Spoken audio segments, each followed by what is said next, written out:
Most people think you have to become super wealthy in order to live your dream life. But actually affording your dream life probably costs a lot less than you would think. And you can most likely achieve it in just 5 or 6 years if you build it in the way I'm about to go over. Let me explain. There are actually 3 types of returns on investment represented by the objects in front of me here. I call these 3 types of return the wealth hierarchy, as you can see on the whiteboard. This timer here is at the top of the hierarchy and represents return on time invested, or ROTI.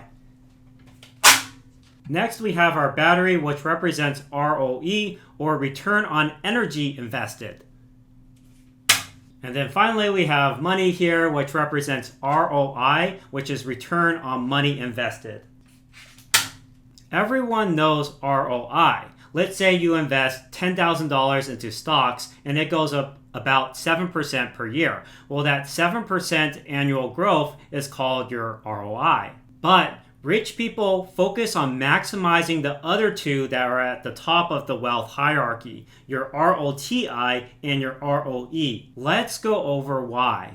As mentioned, ROTI stands for your return on time invested. This means that for every hour that you put in, you get X amount of money back. The biggest problem with a W-2 job is that it has a ceiling for ROTI. For example, let's say you start off working at $35 an hour, and then after a few years, you get a small raise to $40 an hour. And that rate is basically your cap, especially if you adjust for inflation, where even if you make $5 more per hour, those dollars are worth 3% less every single year due to inflation. So that your pay rate basically stays the same even though you're technically getting a raise. Your raise must be greater than the inflation rate each year, which is currently 3.5% per year, or you're actually losing money every single year. Rather than the W-2 job, imagine you invested your money into real estate. Every rental that you buy raises your total income by $2,000 per month without you having to put that much more time into it. Now, your ROTI has no ceiling. If you make $10K per month or $120K per year from your real estate, but you only put 10 hours a week into it, then your ROTI is extremely high. In this case, it's $230 an hour if you do the math. Take a look at this graph, which is work hours required per week to maintain your lifestyle and pay for all expenses. A typical W-2 employee is represented by this red line here and works 40 hours a week for many years to sustain their lifestyle and typically retires when they're 60. However, take a look at this green curve instead. This is the curve of a typical real estate investor, where at the beginning, you're spending more hours to set up your rental portfolio. Let's say you're working at W-2 and investing on the side. Maybe it might take you 60 hours a week, at least at the very beginning. But once you set everything up, you have a system in place, and the rental portfolio is running smoothly, then you have passive income. So the actual number of hours you need to work to maintain your lifestyle goes down over time.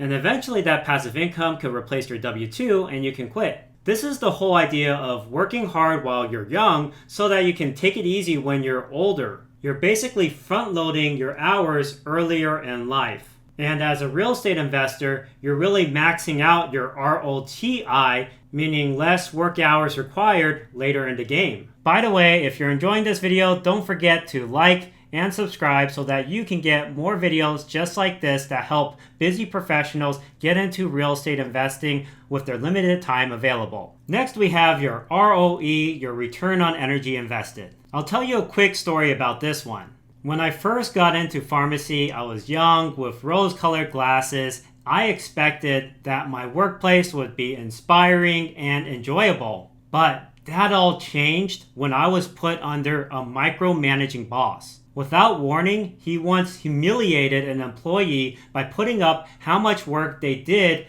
that day up on the projector for everyone, all of the staff to see. And then he questioned that person in front of the whole staff. How embarrassing was that? And another time, he made one of my coworkers literally cry and storm out of his office after he yelled at her for 45 minutes straight. And that coworker quit just a week later. Eventually, he started watching over my shoulder as well and started threatening to fire me. The stress was so unbearable that I couldn't get any sleep. And that's when the stabbing stomach pain started happening to me. The doctors put me under anesthesia and stuck a camera down my throat looking for cancer. The results came back, luckily no cancer, but I was diagnosed with IBS. It's a chronic, permanent disease caused by having too much stress in your life. So my pharmacist workplace didn't just take away my time, it took away my health. And to this day, I still struggle to digest food normally. I realized that I needed a way out of the suffocation that I was feeling from being constantly monitored.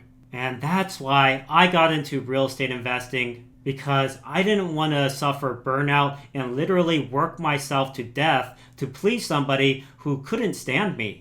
And that brings me back to return on energy, which I define as how much return you get for how much stress and energy you have to put in. Take a look at this graph on the whiteboard. This is the graph for a W-2 employee. It's a fixed rate of growth. The curve angles upwards when you get a salary raise here, but you eventually hit this wall represented by this dotted red line here, where you're basically capped by how many hours there are in the day that you can actually work. And there's no really going past that wall. The same goes for stress at the workplace. You can only go so far before your health starts declining. And there's no way past that wall because there's only really two ways that you can make more money at your W-2. You either get a promotion or you work more hours. Versus the graph of a real estate investor. This is the graph of a real estate investor. On the bottom of the whiteboard, you can see that the curve looks more like a hockey stick, where it goes slow at the very beginning and then it inflects upwards. The inflection point where it really skyrockets is the point at which you put your systems in place and hire a team to manage the portfolio. That's when your time spent on the business goes way down and your money and your ROTI goes way up. Essentially, there's no cap on how much you can make because you can just keep buying more and more rentals. Not only that, but real estate makes wealth in 4 different ways that you can see here. I'm going to show you one more chart to demonstrate that. So let's go over the 4 different ways that real estate builds your wealth. The first one is appreciation, which you can see by this blue line here, where a house that's, let's say it starts at $300K, goes up to $360,000 over the course of 3 years. That means you just made $60,000 in home value. And that $60,000 is directly added to your total net worth. The second line that we have on this graph is this red line that's going like this, and then it curves sharply downwards until it hits 0. That's called the loan pay down line. Basically, your tenants are paying down your mortgage and eventually paying off your loan. And once that loan goes to 0, you own that rental free and clear. Next, we have this green shaded area right over here. Guess what that green shaded area is called? If you guessed equity, then you're right.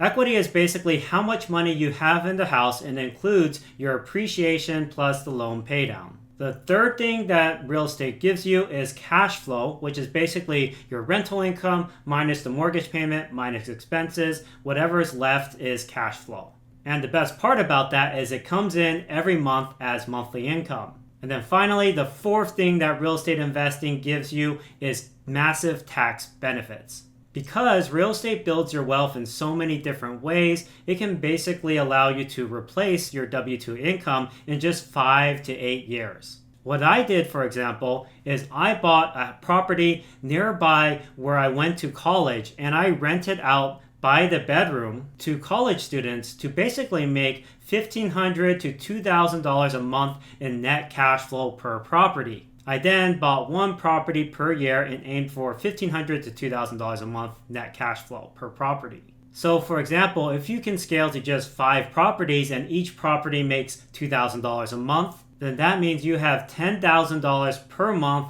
coming in as cash flow. And that is enough to support a very comfortable lifestyle and have financial freedom. You see, having financial freedom is about having that time freedom to do what you want, where you want, with whomever you want to do it with.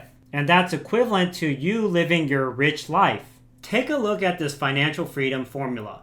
It's your passive income minus your taxes minus your investment/savings needs to be greater than your overall expenses. When this formula becomes true, then you have true financial freedom. Let's do a quick example. Let's say you have 120K in passive income, and then you have about 20K in taxes, and you invest or save another 20K. That means 120K minus 20K minus 20K is 80K left. Well, 80K is greater than 60K, so that means you are financially free. Now, are there tough years where you might have unexpected expenses? Of course, but that's where the investments and savings comes in to pay for that. Hopefully this view on life isn't overly simplistic for you, but I promise you that if you apply these frameworks to your life and focus on buying assets and building passive income, and also focus on maximizing your ROTI and ROE, then you will live your own version of a rich life. Now, you might be sitting there thinking, Ryan, this all makes sense, but how do I get started buying real estate? Well, I go over exactly what I would do